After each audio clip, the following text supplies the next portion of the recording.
안녕하세요. 인리빙 노혜경입니다. 날씨가 추워지면 관절을 둘러싼 근육이 뭉쳐지고 혈액순환이 제대로 이루어지지 않게 되는데요.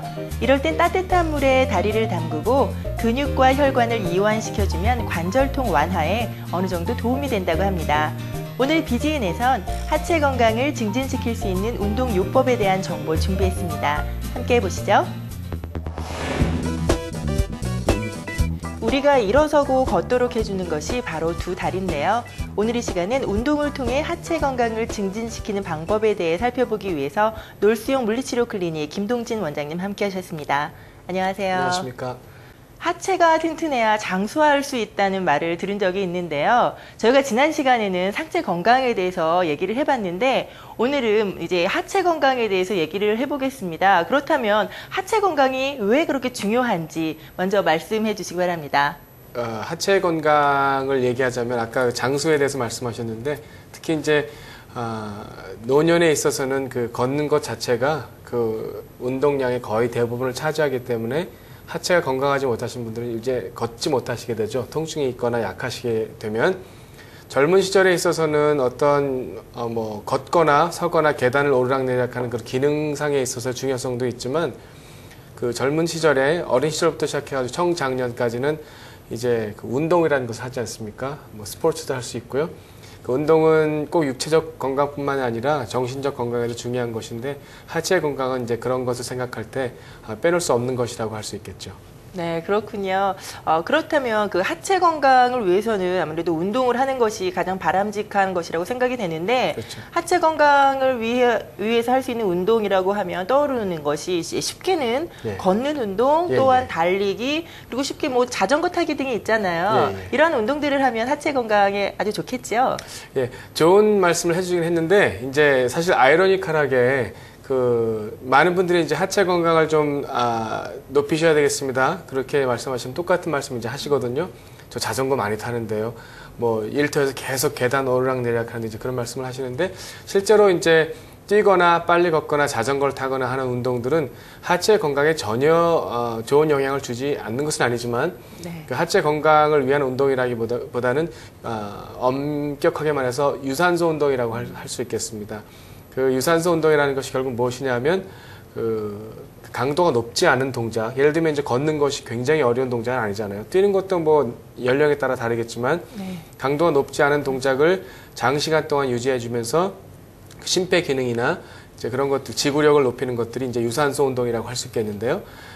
그런 운동들은 이제 하체 건강을 위해서 이렇게 사용하시기보다는 방금 말씀드렸던 그 심폐 기능을 높이기 위해서 사용하시고 하체 건강을 유지할 수 있는 그런 조금 더 효율성이 높은 운동은 따로 이제 있다고 할 수 있겠습니다. 하체 건강을 위해서 조금 더 효율적인 운동을 해야 한다라고 말씀을 하셨는데 그렇다면 구체적으로 어떤 운동들을 하면 도움이 될까요? 예, 좋은 질문 하셨습니다. 이제 다른 부분과 마찬가지로 이제 운동을 해서 하체 건강을 유지하자면 한 두세 가지 종류의 운동을 하셔야 되는데요. 그 하체 건강을 유지하기 위해서 상체와 마찬가지로 이제 근육의 유연성을 유지하는 근육 이완 운동, 영어로는 스트레칭이라고 할 수 있겠죠. 그리고 또 근력을 기르는, 다리의 힘을 기르는 근력 강화 운동, 영어로는 스트렝스닝이라고 이렇게 얘기합니다. 그리고 또 하체에는 그 상체와는 달리 어떤 것이 있냐면 왜 이제 노인들 보면서 잘 넘어지시는 분들 있죠. 근데 노인도 아닌데 이제 한 40대 되신 여자분, 50대 되신 여자분들이 잘 미끄러지고 넘어진다 이제 그런 말씀을 하시는 분들이 있는데 그런 분들을 위해서 꼭 필요한 운동이 균형 감각을 유지하는 운동이라고 할 수 있겠습니다. 상체에도 이런 기능이 없는 것은 아니지만 특히 하체에 있는 사람이 넘어지지 않기 위해서 그 발목이나 무릎이나 고관절 같은 곳에는 그 움직임이나 그 위치를 감지할 수 있는 그 프로프리오셉터라는 그런 신경세포들이 많이 있습니다. 그 신경세포의 기능을 향상시킬 수 있는 이제 그런 운동을 하시면 정말 건강한 하체를 전반적으로 잘 유지할 수 있겠다고 할 수 있겠습니다. 네. 그런데 그 하체 운동을 하기 전에 지금 이제 말씀을 듣다 보니까 짚고 넘어가야 해야 되겠다라는 생각이 드는데 네, 예. 이제 다리 같은 경우는요 평소에 많이 쓰고 특히 운동을 하다 보면 삐거나 골절상을 입기도 하고 그렇죠. 그리고 나이가 들다 보면 뭐 관절염 같은 그러한 이제 질환에 걸리기도 하는데 그런 분들이 모든 운동을 다 할 수 있는 건 아니잖아요. 그러한 예, 예. 점들도 체크를 해봐야 되겠죠. 예, 예. 아주 좋은 질문 하셨습니다. 다른 신체 부위와 마찬가지로 이제 하체에도 보면 질환 같은 것이 생길 수 있습니다. 방금 말씀하신 것처럼 다쳐서 생길 수도 있고 또 그런 것이 아니라 평소에 어떤 근육이 굉장히 약한 상태에서 밸런스가 깨진 상태에서 평상시 생활을 하시다 보면 무릎이 아프다거나 가장 쉽게 이제 접할 수 있는 것들이 계단을 오르락내리락 할 때 무릎 앞부분이 시큰시큰하다는 분이 이제 많이 계시거든요. 이제 그런 어떠한 특정한 문제가 있으신 경우에 또한 뭐 관절염이 있으신 경우에는 그 운동을 스스로 이제 뽑아서 하시는 것보다는 일단 어떤 운동이 해롭고 어떤 운동이 이롭고 어떤 운동이 먼저 필요한 것을 이제 물리치료사나 의사와 상담하셔서 그렇게 골라서 하시는 것이 맞겠다고 하겠습니다. 네, 그렇다면 그 몸에 부상이 없는 경우에 할 수 있는 운동에 대해서 알아봤으면 좋겠는데 예. 뭐 전반적으로 할 수 있는 근력 운동이라든지 이완 운동이 있다면 소개해 주시죠. 예, 한번 우리 화면을 보시면서 사진이 선명하지 않은 것들도 있지만 같이 한번 보면서 운동을 배워봤으면 좋겠는데요. 앉은 자세에서 그 상체를 꼿꼿이 세우시고 그 스트레칭하는 쪽의 다리를 그 반대쪽 팔로 이렇게 잡고 틀으시면서 상체는 오히려 그 반대 방향으로 드시는, 그러니까 하체의 그 오른쪽 다리와 상체가 반대 방향으로 트위스트되는 것을 보실 수 있죠. 이러면은 그 지금 그림 보시는 그 오른쪽 엉덩이 부분 뒤쪽과 옆쪽에 그 당기는 듯한 느낌을 느끼실 수 있는데요. 이완 운동이기 때문에 장시간을 홀드 하시고 이렇게 붙잡고 계시고 한 두세 번 정도 되풀이 하시면 되겠습니다. 장시간이라는 것은 적어도 한 15초에서 20초 정도를 얘기하는 것이고요. 너무 세게 하시지 않으면 자주 하셔도 이완 운동은 상관이 없다고 하겠습니다. 이번에는 허벅지 근육입니다. 허벅지 근육 중에서도 허벅지 안쪽 근육을 이완하시는 거예요. 안쪽 근육이 굉장히 많은 분들이 타이트하셔서 이것이 무릎의 통증을 일으키기도 하는데요. 이 근육은 평소에 저희가 잘 운동하지 않는 금방 퇴화되고 타이트해져 버리는 그런 근육입니다. 왼쪽 사진을 보시면 되게 허벅지 안쪽 근육을 이렇게 스트레칭 하시는데 사실 물리치료사로서 별로 권하고 싶지 않은 방법이고요. 저 방법은 허리에도 무리가 오고 무릎에도 무리가 오는 동작이고 오히려 오른쪽 사진을 보시면 쭉 뻗은 허벅지 안쪽 근육을 스트레칭 하시게 되는데 양쪽 발끝을 앞쪽으로 향하시고 한쪽 무릎을 굽히시면서 다른 쪽 다리를 쭉 펴고 이렇게 하시다 보면 그 쭉 편 다리 안쪽으로 허벅지 안쪽으로 당기는 느낌을 느끼실 수 있고 마찬가지로 15초 내지 20초 오랜 시간 동안 그 동작을 멈추시고 한 두세 번 정도 되풀이 하시면 되겠습니다. 다음 동작은 허벅지 뒤쪽 근육, 영어로는 햄스트링이라고 얘기하죠. 네.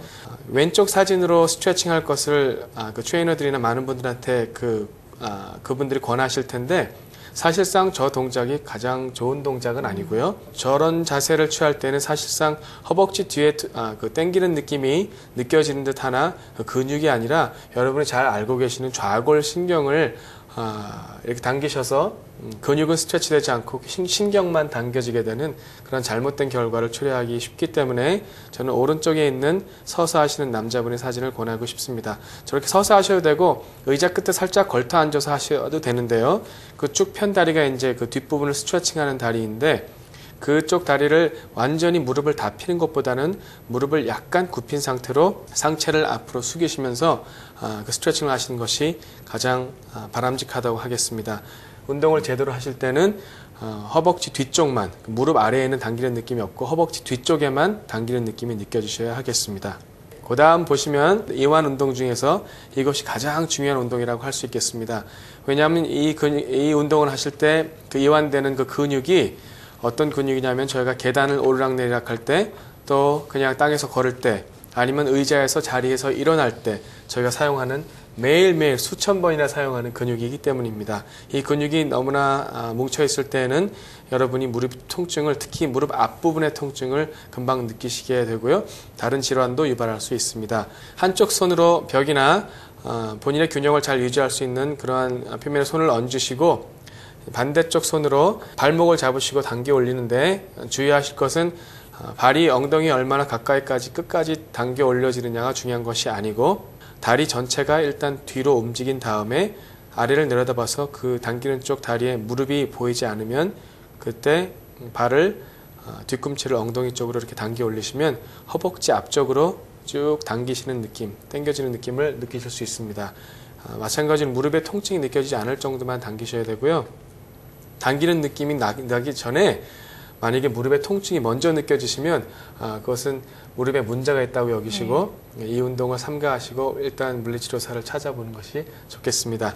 그 다음 운동은 종아리 근육 이완 운동인데요. 환자분들 중에서는 이 종아리 근육이 너무 타이트하고 잘못되어 있어서 가끔가다 아킬레스건에 염증을 앓으시는 분들이 있습니다. 한 두 가지 방법으로 할 수 있는데 왼쪽에 있는 그림을 보시면 그 뒤쪽에 있는 다리의 종아리 근육을 스트레칭 할 수도 있지만 저 방법보다 더 확실하게 스트레칭 하시는 방법은 차라리 앞쪽에 있는 다리를 중간에 있는 사진이나 그 옆에 있는 사진을 보시면 경사진데다 이렇게 발을 올려놓으시고 상체를 이렇게 앞으로 밀게 되면 그 앞쪽 다리 종아리 뒷부분에 이제 당기는 느낌을 금방 느끼실 수가 있습니다. 종아리 근육은 크게 두 가지로 나뉘는데 그 두 가지 근육을 다 스트레칭하기 위해서는 그 스트레칭하는 쪽 다리에 무릎을 굽히신 채로 스트레칭을 한 15초씩 2번 하시고요. 무릎을 완전 피신 채로 스트레칭을 따로 2번 하시는 것이 완전한 방법으로 종아리 근육을 스트레칭 하신다고 할 수 있겠습니다. 이제까지는 저희가 이완 운동에 대해서 알아보았는데 근력 강화 운동에 대해서 알아보겠습니다. 이제 근육들이 이완돼서 유연성이 있다고 해서 이제 건강한 것은 아니죠. 네. 오래 걸을 수 있거나 한 자세로 오래 서 있을 수 있거나 뛸 때 이제 그 근력이 있어야 되고 지구력이 있어야 되는데 이완 운동을 하신 다음에는 항상 근력 강화 운동을 같이 하시는 것이 좋겠습니다. 그래서 다시 한번 화면을 보시면서 이제 근력 강화 운동에 대해서 살펴보도록 하겠습니다. 첫 번째는 골반 근육 강화 운동을 뭐 여러 가지 있을 수 있겠지만 꼭 하셔야 되는 두 가지 운동을 제가 보여드리고 있습니다. 제가 화살표로 가리키고 있는 골반 근육 강화 운동 중에서 옆으로 누우신 상태에서 다리를 옆으로 이렇게 들어 올리시는 건데요. 옆으로 들어 올리시는데 중요한 것은 양쪽 발끝이 다 정면을 향해야지 천장 쪽을 향하고 들으시면 운동의 효율성이 떨어지겠습니다. 옆에 보시면 또 이 운동이 하나 있는데요. 네 발로 동물처럼 선 자세에서 한쪽 다리를 뒤로 들어 올리는 운동입니다.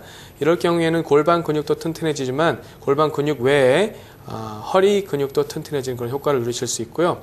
근육 강화 운동은 이완 운동과는 달리 동작을 오래 15초, 20초 붙잡고 계시는 것이 아니고 천천히 올렸다가 천천히 내렸다 하는 동작을 5회 내지 10회 정도 반복하시고 한 10초 쉬신 후에 같은 것을 한 두세 번 정도 더 되풀이 하시면 되겠습니다.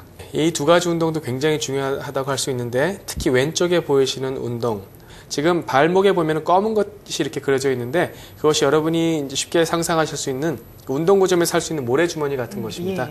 사람의 그 연령이나 그 근육의 상태에 따라 다르지만 한 5파운드에서 10파운드 정도 되는 모래주머니를 사셔서 무릎에 착용하시고 저런 동작을 하시면 되겠고요. 그림처럼 양쪽 다리를 다 들어 올릴 수도 있지만 한 번에 한쪽씩 하셔도 상관없고요.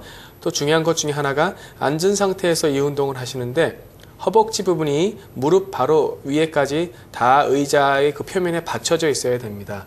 예를 들면 의자 앞쪽으로 쭉 나오셔서 허벅지 한 반 정도가 의자에 걸려있지 않은 상태로 저 동작을 하시면 무릎과 고관절과 허리에 큰 무리가 있기 때문에 조심하셔야 되겠습니다. 오른쪽에 있는 이 운동을 보시면요. 지금 운동하는 사람이 왼쪽에 있는 그림과는 달리 무릎을 굽히는 동작을 서서 하고 있는데요. 간단하게 발을 엉덩이 쪽으로 들어 올리시면서 무릎을 굽히시면 되는데 이 운동은 평소에 사람들이 굉장히 하지 않는 운동이죠. 갑자기 축구 같은 운동 하지 않으신 분이 이 운동이 없이 운동을 하시다가 강하게 슛을 때리시면 그 허벅지 뒤쪽 근육이 파열되는 경우가 가끔 있습니다. 네. 이 운동을 하시면 축구 하시는 분들이 그러한 상처를 예방하시는 데 큰 도움이 되시겠습니다. 균형 감각 운동에 대해서 제가 설명드리고 싶은데요. 균형 감각이라는 것은 아까도 말씀드렸지만 그 하체 관절에는 그 포지션이나 그 위치나 그 움직임을 볼 수 있는 그러한 세포들이 많이 있는데 그런 세포들이 평소에도 둔해질 수 있지만 발을 삐었다거나 무릎에 상처가 있어서 치료를 받으시고 아니면 휴식을 취하신 지 한 3, 4주, 뭐 길게는 뭐 2, 3개월 정도 된 상태에서 근력 운동만 하시고 다시 운동을 시작하시려고 하면 쉽게 발을 삐시는 경우가 있지 않습니까? 네. 분명히 근력 운동을 했는데도 그 삐는 이유는 그 균형 감각을 감지하는 그 신경세포들이 아직 둔하게 남아있기 때문일 때가 많습니다. 그래서 영어로는 wobble board라고 얘기하고 밸런스 보드라고 얘기하죠. 예. 표면이 있고 아래에 이렇게 공같이 생긴 것들이 있어서 이렇게 왼쪽 오른쪽으로 기울어지는 그런 보드 위에서 운동을 하시게 되는데요.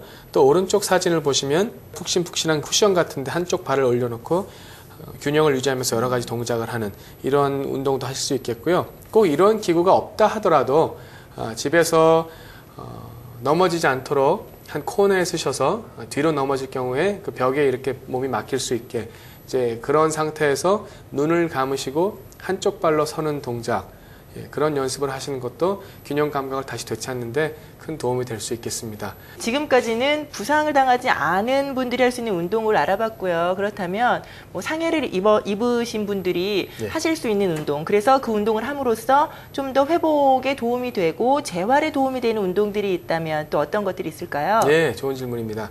근데 이제 재활 운동이라고 해서 특별히 다를 것은 없고요. 이제 스스로 하실 수 있는 운동이 있고 치료사의 도움이 필요한 운동이 있습니다. 물론 치료사의 도움이 필요한 운동은 여기서 언급하는 것은 뭐 적합하지 않겠지만 스스로 재활 운동을 하실 수 있는 것들이 있는데 그 운동이 지금 방금 보여드린 운동과 크게 다를 바는 없고요. 중요한 것은 타이밍이라고 하겠습니다. 예를 들면 오늘 제가 이제 전반적인 운동에 대해서 말씀드렸는데 무릎을 심하게 아니면 발목을 심하게 삐신 분이 근력 강화 운동을 해야 되겠다 해서 무릎이나 발목이 퉁퉁 부은 그 상태에서 근력 강화 운동을 시작하시면 상처가 더 악화되는 이제 그런 일이 일어나겠죠. 그래서 가장 중요한 것은 어떤 많은 운동을 알고 계시는 게 중요한 게 아니라 그 본인이 다친 그 상태, 그 회복되는 그 시점에 있어서 어떤 운동이 지금 적합하느냐 이제 그것을 알게 되는 것이 중요한데 결국은 이제 상처가 그만큼 심하다면 물리치료사의 도움을 받는 것이 좋겠죠. 그리고 그 질문을 하셨으니까 또 한 가지 제가 덧붙여 말씀드리는데요. 이제 요즘 뭐 운동들을 너무나 그 미디어에서 많이 볼 수 있기 때문에 뭐 신문이나 아니면 TV를 통해서 그래서 본인의 그 다친 그 증상과 맞지 않은 운동도 함부로 잘못 시도하실 수 있기 때문에 그런 것에 주의하셔야 되겠습니다. 예, 오늘 하체 건강을 위한 여러 가지 운동 요법에 대해 살펴봤는데 특별한 기구 없이도 모두가 쉽게 할 수 있는 운동인 것 같으니까 여러분들도 많이 활용해 보시고요. 그리고 마지막으로 오늘 하체 건강에 대해서 또 다시 한번 정리 말씀 부탁드립니다. 예, 이제까지 이제 운동에 대해서 여러 가지 말씀드렸었고요. 그 운동을 적절히 잘 사용하시면 좋겠고 한 가지 더 이제 여러분께 덧붙여서 말씀드리고 싶은 것은 운동뿐만이 아니라 평소에 여러분이 생각하실 것 중에 하나가 신발입니다. 신발을 지난 시간에도 여러 번 말씀드린 적이 있는데 너무 딱딱하거나 굽이 너무 높거나 끈이 없거나 이제 그런 신발들은 될 수 있으면 피하셔야겠죠. 신발만 잘 신으셔도 다치는 것을 많이 방지하실 수 있는 그런 도움이 되겠고요. 또 이제 마지막으로 말씀드리고 싶은 것은 조금 전에도 말씀드린 것 같지만 요즘 정보 홍수의 시대입니다. 그래서 보면 신문이나 뭐 방송을 통해서 운동에 대해서 굉장히 많이 볼 수 있는데 이제 어떨 때는 그 운동이 이 운동이 가장 좋은 운동이 아니다 하는 것을 넘어서서 아까 제가 이완 운동과 근력 강화 운동을 이렇게 구분해서 말씀드렸는데 그 나오는 그 인포메이션 자체가 근력 강화인지 이완 운동인지도 구분하지 못하는 이제 그런 운동들이 막 나오는 것을 볼 수 있습니다. 그래서 그 유연성을 유지하기 위해서 운동을 했다가 오히려 너무 근력 운동만 하게 돼서 뭐 또 효과가 반대로 나타나는 이제 그런 경우도 있을 수 있기 때문에 여러분들이 그것을 잘 선택하셔서 이제 하셔야 될 것 같고요. 그래서 여러분이 이제 통증이 있거나 운동을 할 때 이것이 정말 좋은 것이다 안 좋은 것이다 모를 때에는 정말 전문가의 도움을 꼭 받으시는 것이 좋겠습니다. 하체 건강은 몸 전체 건강에 영향을 미치는 것이므로 특히 장년기와 노년기에 있어서 하체 건강에 정말 유의하셔야 되겠습니다. 예, 오늘 이 시간에 놀수용 물리치료 클리닉 김동진 선생님과 함께 운동을 통해 하체 건강을 증진시키는 방법에 대해 살펴봤습니다. 오늘 여러 가지 도움 말씀 감사드립니다. 감사합니다. 어느새 1월 마지막 주가 됐습니다. 새해를 맞이하며 세웠던 계획이나 결심들이 잘 이루어질 수 있도록 다시 한번 확인하고 다짐해보는 시간을 가져보는 것도 좋을 듯 싶습니다. 즐거운 한 주 보내시고요. 저는 다음 주 보다 새로운 소식으로 찾아뵙겠습니다. 함께해 주신 여러분 고맙습니다.